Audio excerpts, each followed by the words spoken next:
Assalamu alaikum wa rahmatullah. Bismillah ar-Rahman ar-Rahim. All praises are Allah's, Lord of the worlds, and may His peace and blessings be upon our Master, the Holy Prophet Muhammad, and His pure, immaculate Ahlul Bayt. Allahumma salli ala Muhammad wa ala Muhammad.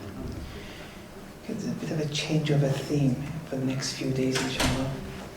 Since we're approaching the demise of the Holy Lady Khadijatul Kubra, I thought to speak a bit on the status of the woman. And I have spoken about this before elsewhere, but this is from a different angle, inshallah. The traditions that we have in relation to the status of the woman have to be explored and analyzed very carefully. It's very difficult if you just take one tradition and then make your own conclusion. A holistic approach is necessary by someone who's looked at all the traditions in order to come to a correct understanding of the status of the woman. Otherwise, misunderstandings will arise and people will be propagating women in the name of Islam in a way that is not on a par with Islam. And sometimes we have traditions that it may look very negative on listening to them for the first time, but with a bit of deliberation over them, with a holistic understanding from different angles of Islam, then things become apparent. But if you don't bother and you don't endeavor to understand the inner meanings, it will remain as something quite superficial and at times negative. And inshallah, today and tomorrow I'll go through some of these traditions so that we understand them in a better light, inshallah. There's one tradition that states, لولا النساء لعبد الله حقا حقا. See, these are one of those traditions that if one doesn't analyze it carefully, one will come to the wrong conclusion. The translation is, if there were no women, Allah would be worshipped truly as He should be worshipped. You see? Now some people may automatically say, no, this content is not acceptable, or it's a weak tradition. Actually, this tradition has a very important esoteric dimension, which is actually emphasizing the status of the woman. See, these things we have to be prepared to understand. Otherwise, if you just take it at face value, that's going to represent a picture of the woman which is totally at odds with the logic of the verses of the Quran. Well, for example, we have another tradition. إِنَّمَا مَثَلُ الْمَرْأَةِ مَثَلُ الضِّلْءِ الْمُعْوَجِ. Verily, the example of the woman is the example of the curved rib bone. The rib bone being curved. إِنْ أَقَمْتَهُ كَسَرْتَهُ. If you want to straighten it, if you want to straighten the rib bone, you'll break it. وَإِنْ تَرَكْتَهُ إِسْتَمْتَعْتَ بِهِ. But if you leave it and abandon the rib bone, you'll benefit from it. Isbir alayha. Have patience with her. If you try to straight her, you'll break her. If you just abandon her, leave her to be, you'll benefit from her. Be patient with her. See this example of comparing the woman to a rib bone. At first, it may seem a bit medieval at best, but there's a lot of ma'arif and a lot of knowledge emanating from such traditions. Now with the first tradition, I'll explain more about that tomorrow inshallah, what that means, but today this second tradition, inshallah, I want to just open up different angles of it. Then we see the Sharia comes and all of a sudden says, look, women, their puberty starts at 9 lunar years. Whereas for the men, it depends on a few certain signs, or if there are no signs, at 15 lunar years. Why should this difference be? Why should the woman have that celestial, heavenly potential many years before the man? There must be this heavenly potential at 9. Otherwise there would be no need for the salat to be made wajib. There would be no need for fasting to be wajib, and so on and so forth. Instead of looking at it in a negative way, you have to realize who you're facing when you have a daughter, for example, 9 years. Something important is happening here. And what is that potential? Why is it celestial?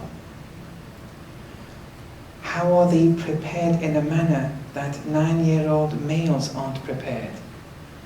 What is it that Allah wants to prepare for society in such 9-year-olds, and that Allah has to do it now rather than later? These are important questions. Or another tradition that we have from the Holy Prophet sallallahu alaihi wasallam, he says, "Hubbiba ilayya min dunyakum thalath." 3 things in your world have been made loved to me, have been assigned a source of love for me. 3 things. An-nisa, women. Wat-tib, perfume.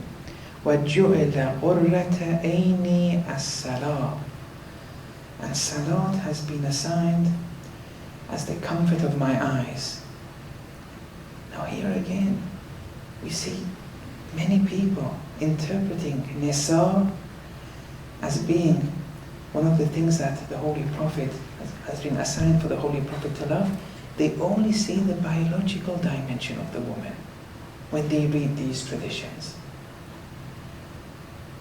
See, the biological dimension of the woman, even animals have that. It's no differentiating positive feature that they have in this. And since we, people, usually are drowned in the physical and materialistic passions, if we enter knowledge, we enter the seminaries and look at these whilst our hearts are buried in the materialistic aspects of the world, we'll interpret these traditions materialistically, biologically.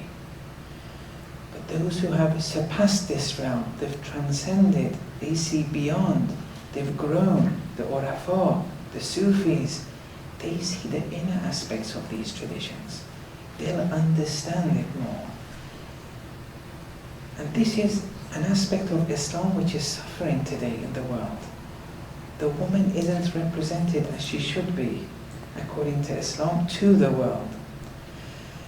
And the enemies always use this as a weapon against us. And they're probably right when you look at the practice in most third world Muslim countries, the way they're treated. Well, if they go by that, they're right to make those wrong conclusions.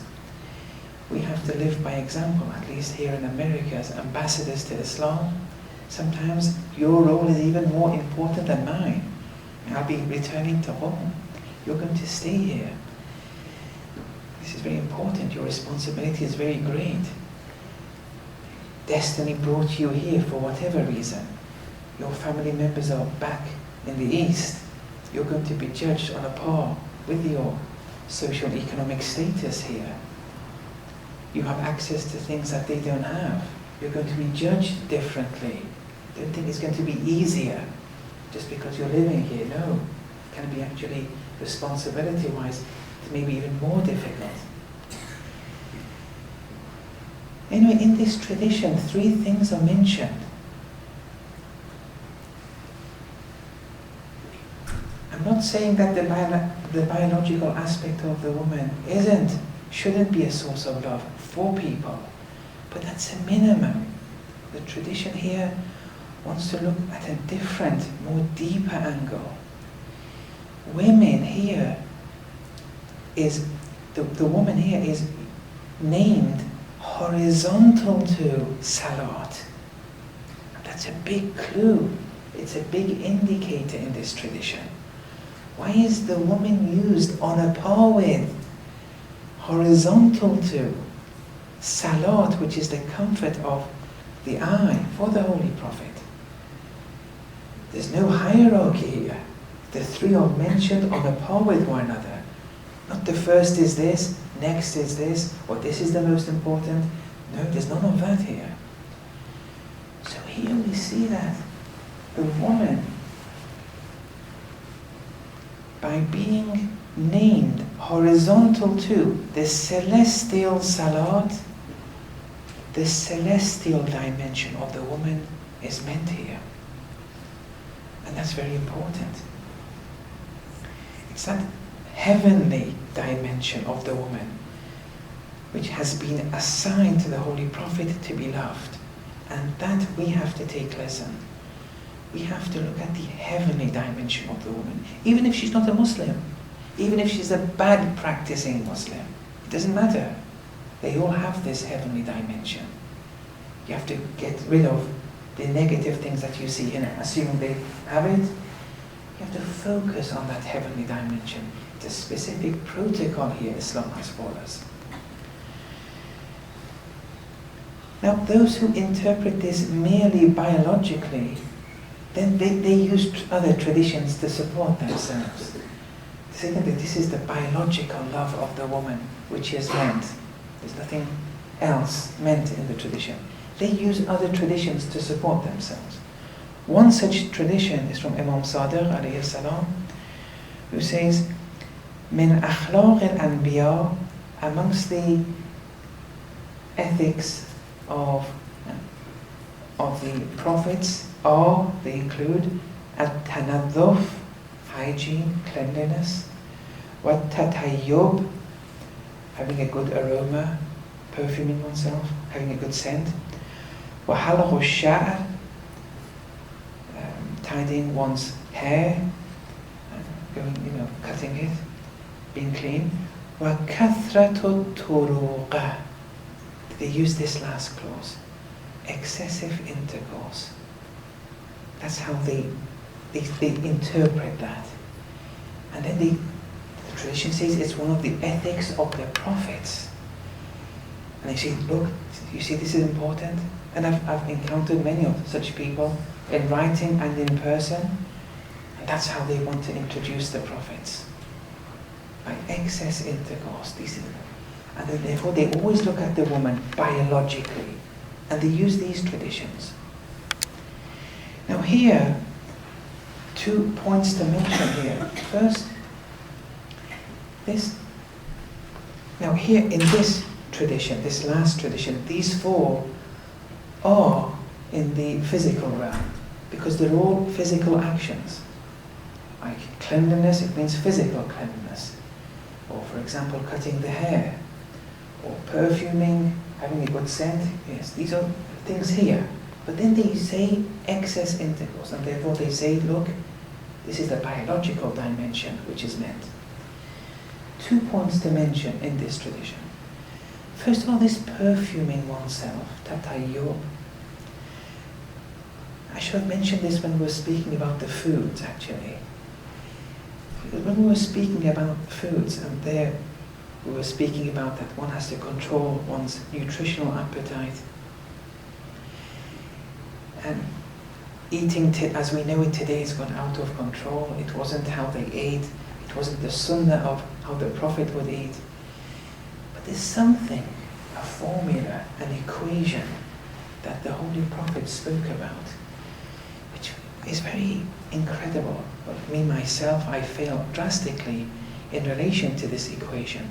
But there's a purpose behind it, where he says, I spend more on perfume than on eating. You see, that's where eating ranks. The way you spend on perfume should be more than how you spend on eating.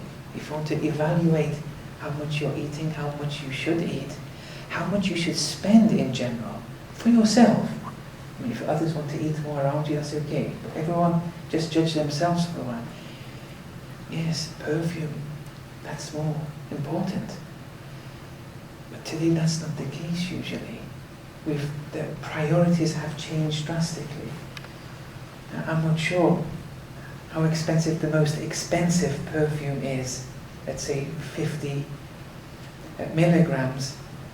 But I'm guessing maybe from the prices I see sometimes in the airports, we're speaking $50 or $60. But that lasts a long time. Lasts maybe for 2 months, those perfume.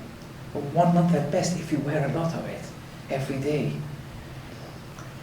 And we are instructed to wear it. We're even instructed to wear it for every salat. Before doing the salat, every time, we're instructed to wear it. With women, it's a bit different how they should perfume themselves. Everything to do with adorning themselves should be centralized at home. They shouldn't take that adornment outside. And we have instructions on how they should adorn themselves at home, but that adorning, it has to be emptied at home. And the husband here has to make sure that he allows and even wants the woman to adorn herself at home, because if she lets go and she doesn't, that energy will accumulate within herself, and then she'll take it outside the home. And according to some traditions, that was the ill that the women of Bani Israel encountered before committing certain actions. This kathrat al-turuqa isn't intercourse according to Allama Majlisi. See, this is a difficulty here. It has another meaning. Now, the other meaning, that's a whole different dimension. I don't want to go into that here now. You see, they very quickly went and had the wrong conclusion in relation to what the term turuqa means. And then it meant them to just interpret the woman biologically and suffice with that understanding. And if you do suffice with that understanding, it will affect how you behave with your daughter, with your wife, with your mother. It's going to have an effect sooner or later. Now, one reason why turuqa and that mere biological dimension of the woman, and why turuqa doesn't mean intercourse, is because we have other traditions. You see, this holistic approach. Before you come to a conclusion, you have to look at all the traditions. Many youth today, because of their love of Islam, they love to read traditions. And they go to the books, those which have been translated into English. They read one or two and say, no, that's perfect, let's put it on. And they put it on the side, they speak about it, and so on and so forth. But they can't, and they shouldn't. Because they haven't had that overall comprehensive understanding of the traditions.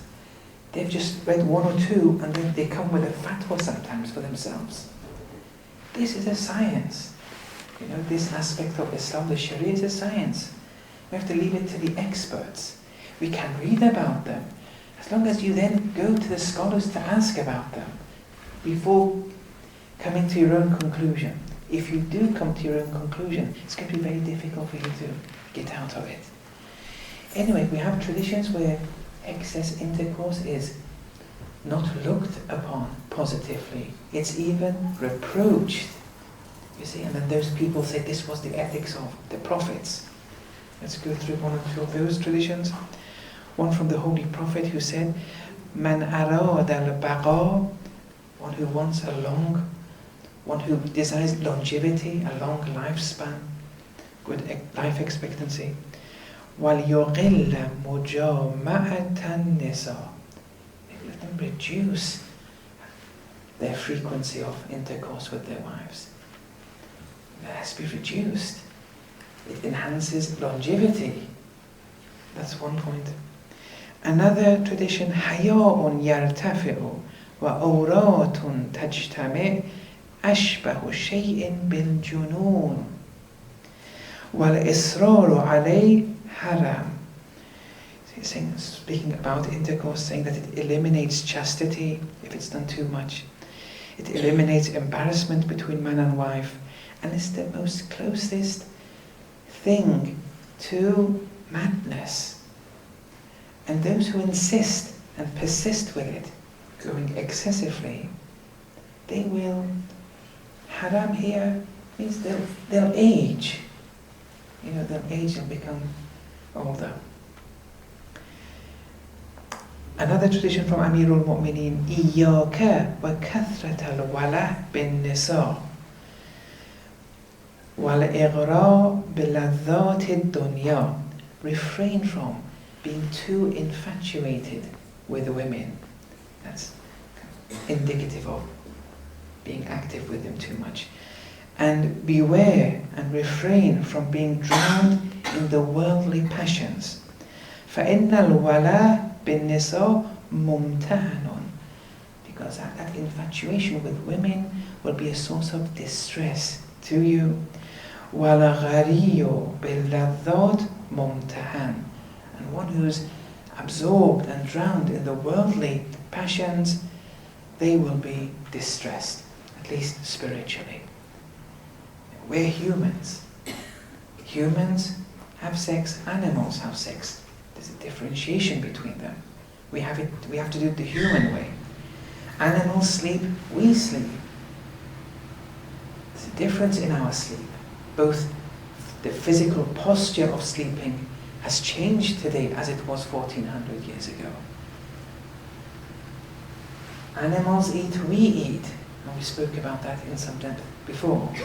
Anyway, these points are important to take in mind. So, at 9 years of age, Allah is preparing the woman for something which is essential for the well-being of society in the future for that girl. But what is that something? What is the identity of that woman, whereby at 9 years of age this celestial and heavenly potential starts? That thing which the identity of the woman lies in, and we'll speak more about it a bit tomorrow also, but that which the essence of the woman lies in, and her identity, her spiritual identity, as well as physical identity, lies in, and that which a lot of the rulings of the Sharia are based upon, is the fact that the woman is a nurturer, to an extent that men aren't. Men too may nurture to some degree, but the essence and identity of the woman is to nurture. One has to understand this. If one understands this properly, they'll understand a lot of the rulings we have in Islam. The physical womb is a physical manifestation of the woman. That's just an external manifestation of that nurturing soul. Many scholars believe that even the physical body is a subtle manifestation of the immaterial soul. They're not two different things. The soul, something immaterial, and this something physical, and they're mutually exclusive. No. The ulama they don't look at the physical body as a tool for the eye, for the soul. No. They see the physical body in unity with the soul. It is the soul, but a different dimension of it, a different manifestation of it. So this physical womb, the uterus, is but a manifestation of the nurturing eye of the woman. It's just one aspect of the woman. It doesn't mean that's the only aspect, that's the only nurturing aspect. She is a nurturer by essence. She can nurture in the house, she can nurture outside. She can be a nurturing mother, she can be a nurturing teacher, nurturing doctor, nurturing engineer. Her essence is that of nurturing. We don't have to limit her nurturing capacity inside the house. And Islam doesn't make that obligatory in any way. But this is an important concept, actually. It helps you to understand other things. For example, why do they have to cover their hair? You see, if you believe the physical body is just a tool, it shouldn't be important whether you cover the hair or not. But by covering the hair, according to the Urafa, here you're not covering something which is outside you, is separate from you. You're not covering a tool, you're not covering a source, a kind of equipment, like a piece of wood. You're covering the soul. Because the hair, as a physical manifestation of the eye of the soul, by covering the hair, you're covering yourself. So that's important. The hand-to-hand shaking, you can't shake. Men can't shake women's hands, those who are non-mahram. Women can't shake the hands of non-mahram. Skin-to-skin contact is meant. With gloves, there may be exceptions, because the glove isn't a manifestation of the soul. The glove is separate to you, is outside you. But your hand, your skin, which the Sharia then says skin-to-skin contact is haram, that's part of you. It is you. It's a dimension, albeit subtle, of the soul. Here, the Sharia says, no, that's haram. Why? Because it wants to enhance chastity in you. The soul, the eye is growing when you don't shake, when you cover the hair. Then the question is, what's the hijab in men then? The hijab in men, that which is obligatory.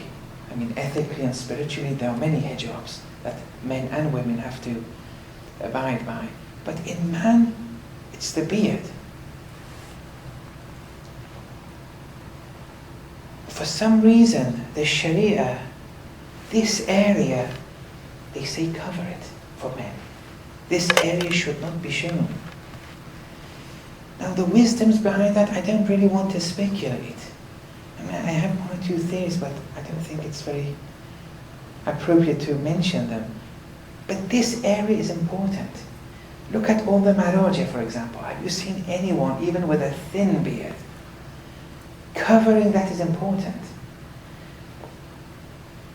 But the difference is for men, they can't take off their hijab when they go inside the house, whereas the women are free there. That's one. But anyway, these are just aspects. Here, just as a marginal note, I'm not saying if you see someone who doesn't wear a hijab, or you're seeing someone who doesn't have a beard, if you even think to yourself, I am better than them, that's your spiritual downfall. We're not speaking about who's better or not. We're speaking about what the Sharia wants. No one's ma'soom, everyone does their sin. Some sins can be seen on the outside, some sins can't, like lying, backbiting, which may be even worse of the effects of it. Here, I don't want to enter there, and we shouldn't even enter there. Everyone just focus on themselves.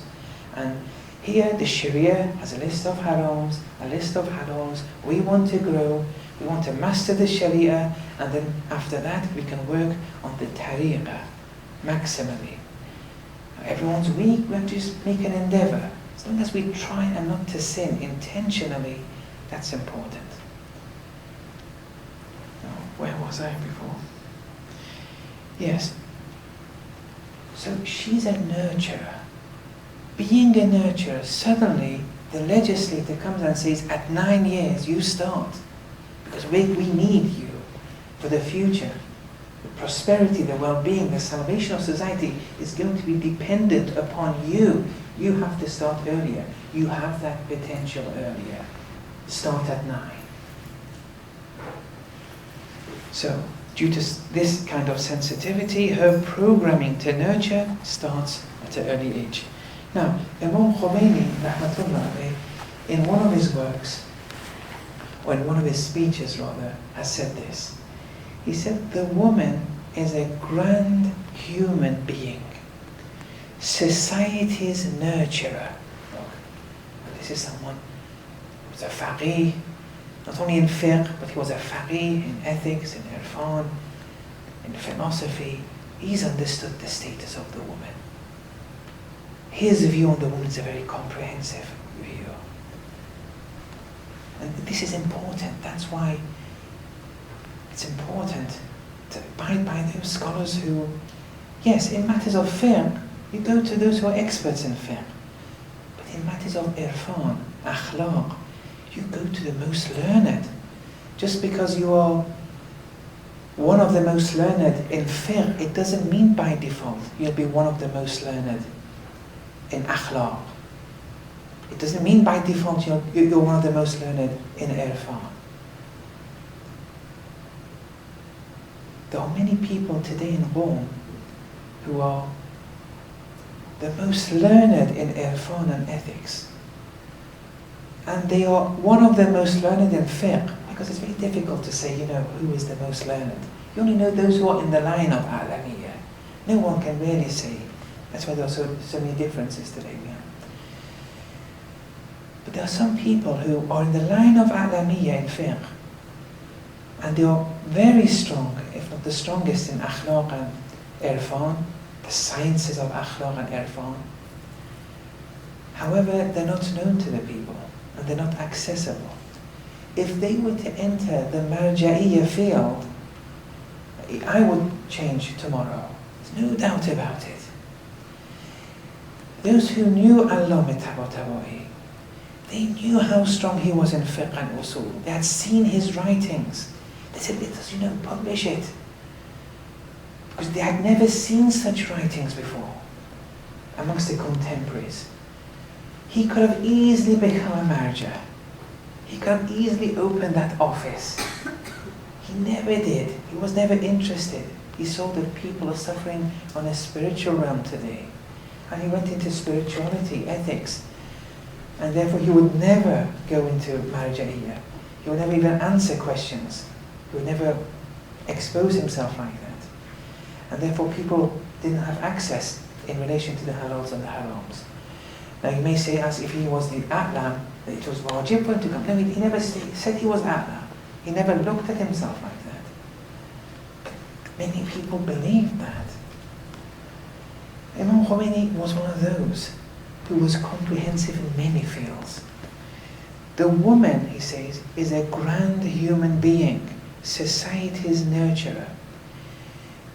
You see, one of the problems we have today, especially in Iran, you see, Imam Khomeini, as a comprehensive figure, brought about a revolution in Islam. Because now Islam's teachings has now became widespread.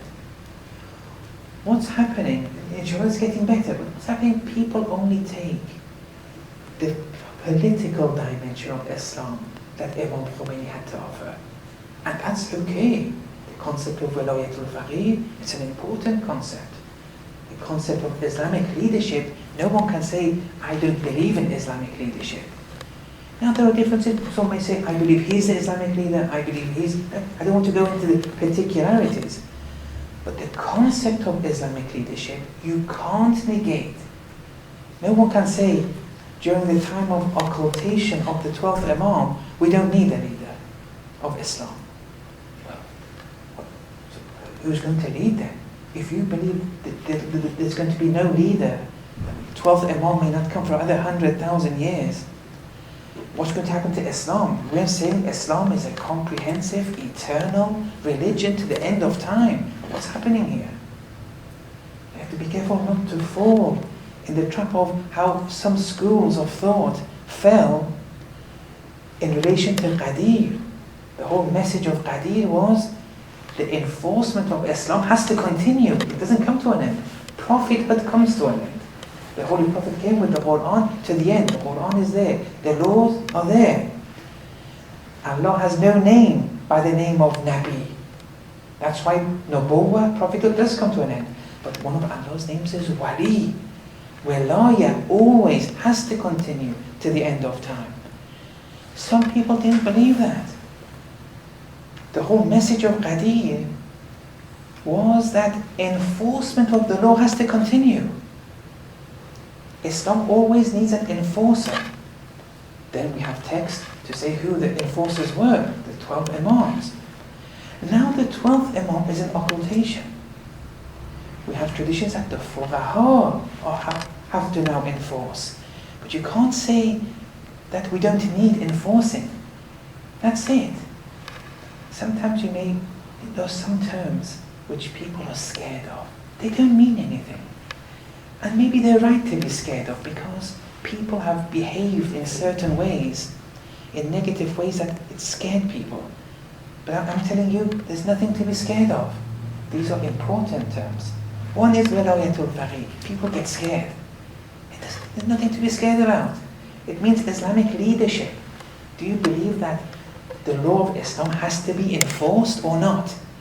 If you say no until the 12th Imam comes, well, you've abrogated Islam. You've accepted some of the book and you've put about 2/3 of the socio-political judiciary affairs away. If you say some people like, for example, Obama has to rule, is that the alternative?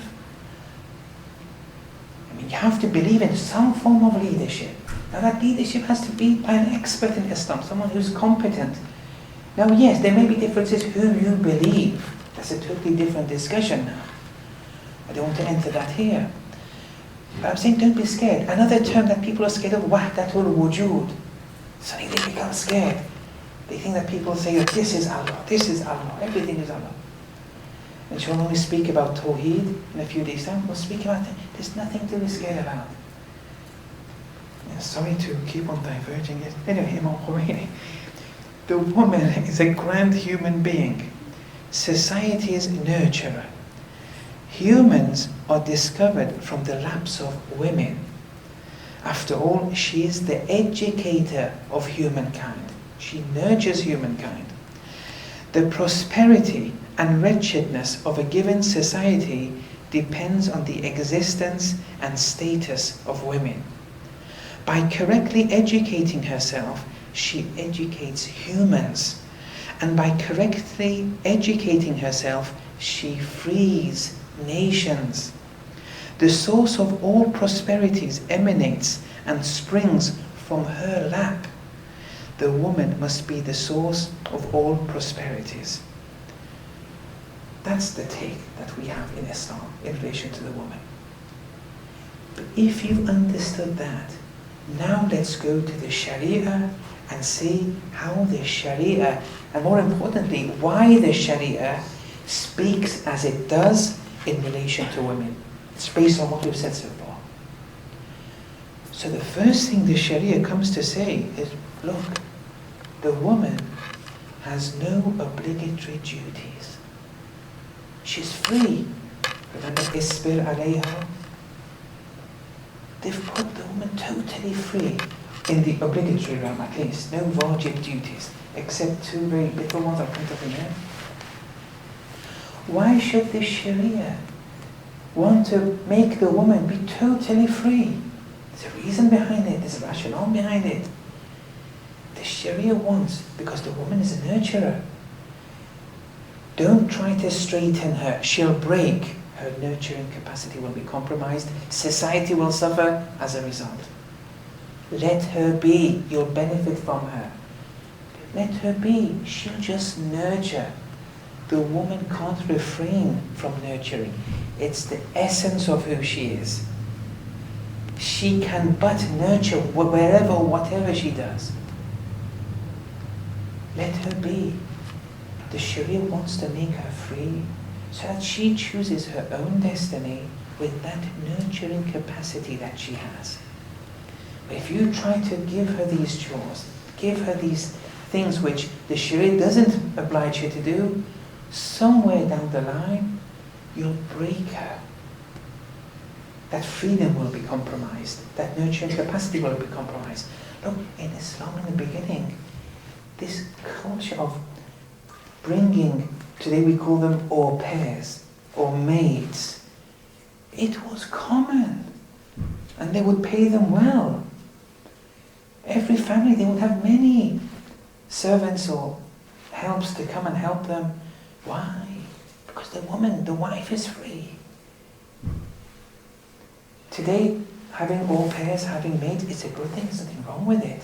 The more you do it, the more you free the woman, the more her nurturing capacity in relation to you, the man, the children, and to society will be enhanced. So she's free, both pre-marriage and post-marriage. The responsibilities of the girl before marriage, there's no responsibility, there's no wajib duty. There are many ethical things, we'll come to all this later. There are many ethical things, there are many also mustahab things to do. But I'm just focusing on why the Sharia hasn't obliged them to do anything. Now, pre-marriage, the woman is in a certain household with a certain socio-economic status, and she had certain things in her life in the realms of food, drink, accommodation, clothing, travels, and so on and so forth. Then she marries. Now, she was a princess in her previous household, but she was married. Now, after marriage, Islam has to make sure now that she was free before. Now she wants to marry. Islam comes up with the concept of the nafaqah, maintenance. She has to be maintained now. What does maintaining her mean? In the same way, what she had, the access that she had in different realms and different walks of life before marriage, that has to be preserved. That has to be maintained. Here comes the nafaqah. That now it becomes wajib. The man, where the woman only had 2 wajib duties for the man, which we haven't mentioned yet, we'll come to later, the man now has, under the umbrella of the nafaqah, 101 wajib duties in relation to providing the food, shelter, accommodation, clothing, travels. What she had before, that has to be maintained. Being of the same kuf, that same socio-economic status in marriage, isn't a pivotal primary point in Islam when considering marriage, but it's important, albeit secondarily. Being of that same canonical Urfi rational status, it's important.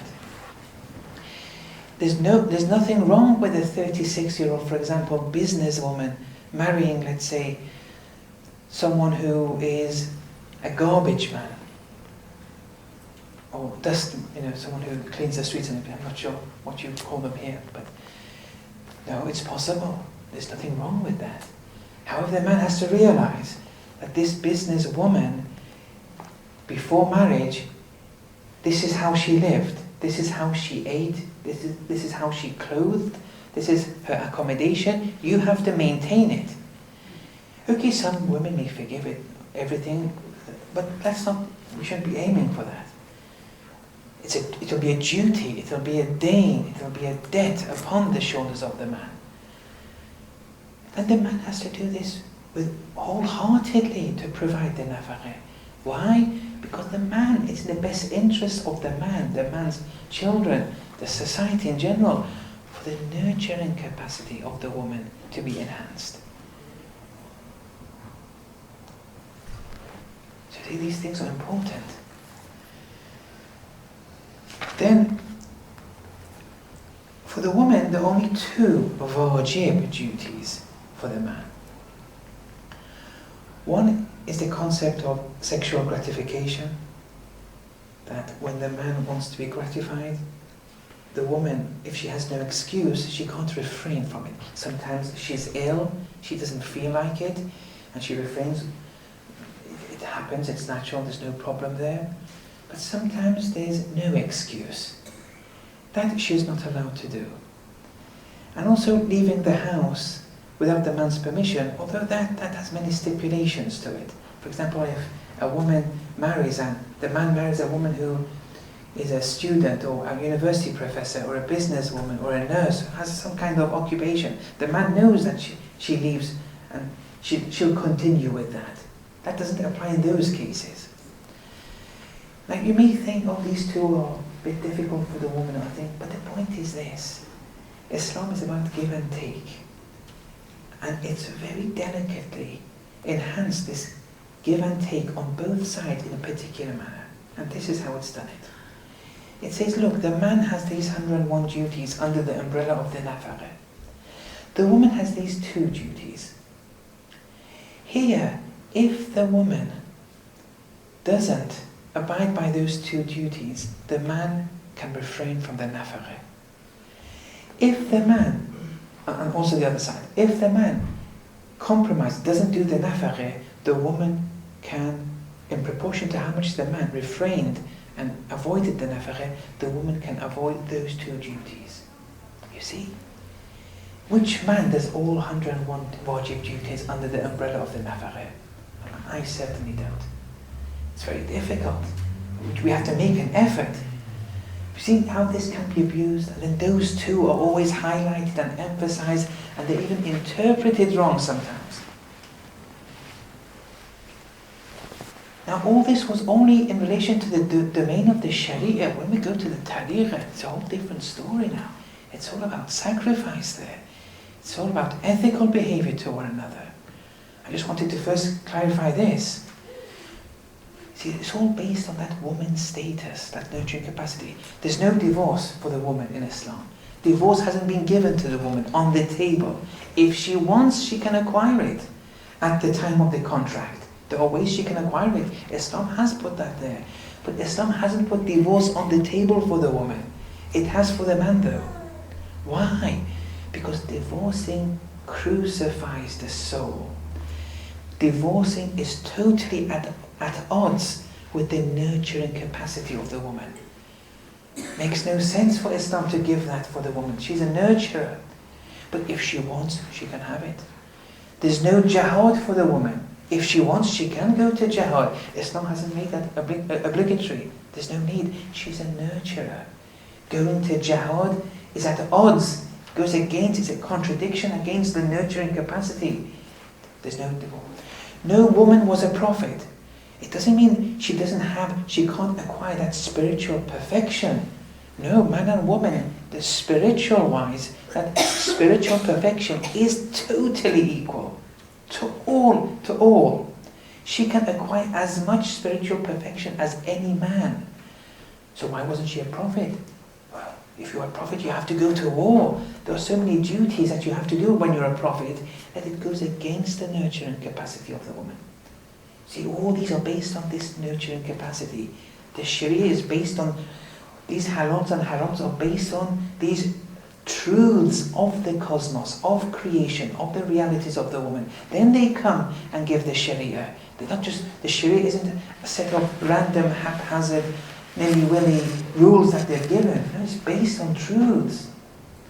In several cases, if the woman has evidence in relation to something, she can go if she wants, but the Sharia says it's not wajib to go. For the man, one man has evidence, it's wajib to go to court to provide that evidence. For the woman, it's not. With 2 women, though, then it becomes wajib. Because going to these cases, the court and everything goes against the nurturing capacity. Allah doesn't want the nurturing capacity of the woman to be compromised. This is important, even if it means some cases at court may remain unstood for. But this is important. There are many rules like this. So this is important, why we have to appreciate and understand the stakes. We'll continue with this talk inshallah tomorrow.